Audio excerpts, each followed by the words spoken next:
marry your friend. Don't marry somebody that is hostile or that is very, very strict or that is a commander. I'll just say.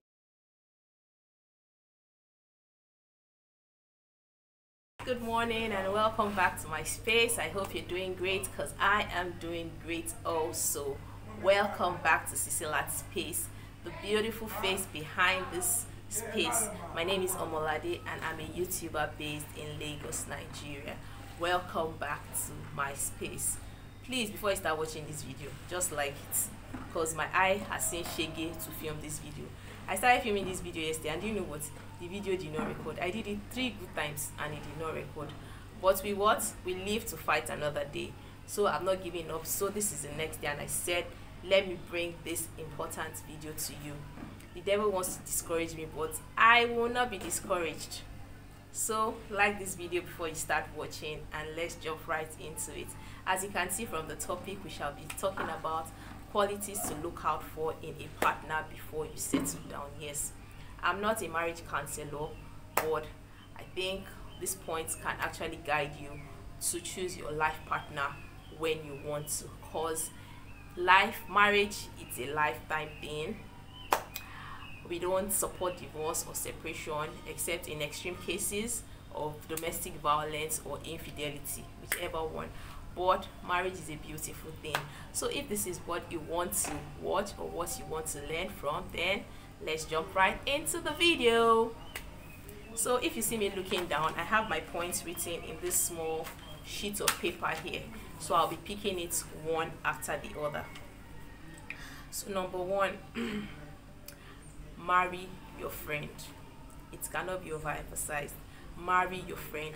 A friend that you can play with, that you can gist with, that you can talk with at any point in time, any hour of the day. Marry your friend. Marry your friend. Someone that you can play with, someone that you can gist with, someone that will make your home to be lively and welcoming and warm also to your kids. Marry your friend. Don't marry somebody that is hostile or that is very, very strict or that is a commander. I'll just say, get me my food.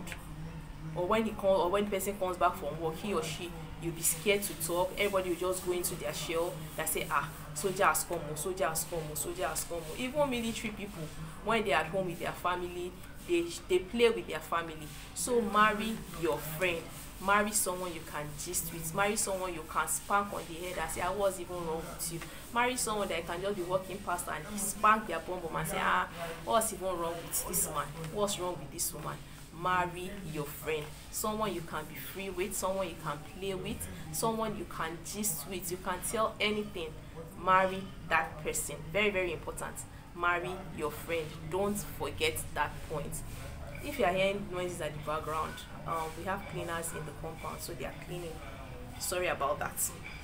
So number 2, marry someone you can be vulnerable with. Yes, everybody prays for a rosy marriage, but we live on earth, but things may not go the way we want at some time. So marry someone you can be vulnerable with. Someone you can wake up in the middle of the night to cry to. Someone you can lean on his shoulders or her shoulders to cry to. Marry such person. Issues may come up, things may not work out as planned, and you just need somebody to pour your heart to, somebody you need to be vulnerable to. Marry that person. Someone you may need to cry to, you may need to scream, you may need to pour out your emotions to. Marry that person. Someone you are vulnerable to. That's our second point. Our third point will be marry who can defend and stand for you. It is very, very important. Marry who can defend you in your presence, not in your presence. Marry that person. Someone who will stand for you no matter the situation in life. Someone who can vouch for you and know the things you can do and things you cannot do. Marry such person. It is very, very important and cannot be overemphasized. Marry someone who will stand for you through thick and thin, in the good times, in the bad times.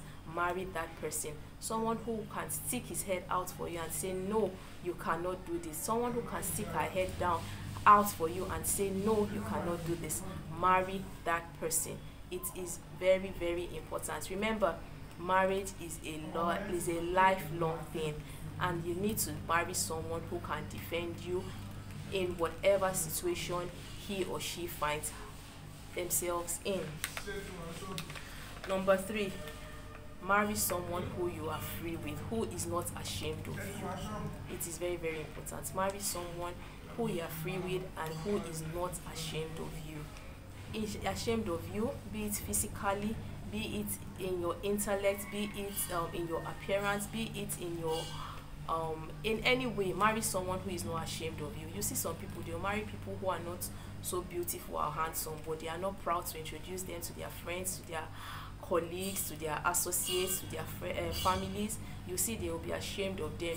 They will invite them for parties. You will see that they don't want to take you along. Say, no, that is not a family thing, it's just me they invited. They don't want to take you along outside for social functions. They don't want to take you out to enjoy yourself. They are ashamed of you, be it physically, be it in your intellect. They are ashamed of you. Don't settle for less. Marry someone who will not be ashamed of you. Marry someone who will be proud to show you to their friends, their associates, their acquaintances, their families, anyone they feel that is important to them, who they feel you should know. Marry such person that will not be ashamed of you. And our final point for today is we cannot overemphasize the God factor. God is the one that instituted marriage. And God is love. Love is a very, very important factor in marriage. And without God, there is no how you can love.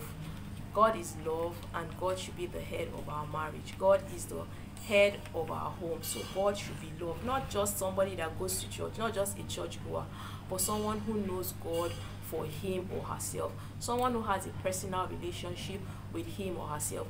When you love God, it will be easy to love your spouse. It will be easy to love your strangers. It will be easy to love your children. When your God is at the center of your home, at the center of your life, you will be easy to love. It will be easy for you to express love to that person you say you love. So make God the center of your life. Don't marry somebody that is not God, that does not have God in his or her life.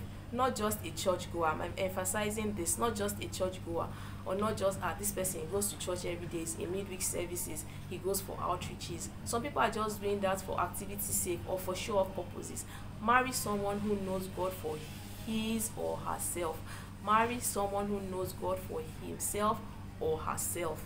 Marry such person. Someone that has God in the center of his or her life. Marry such a person.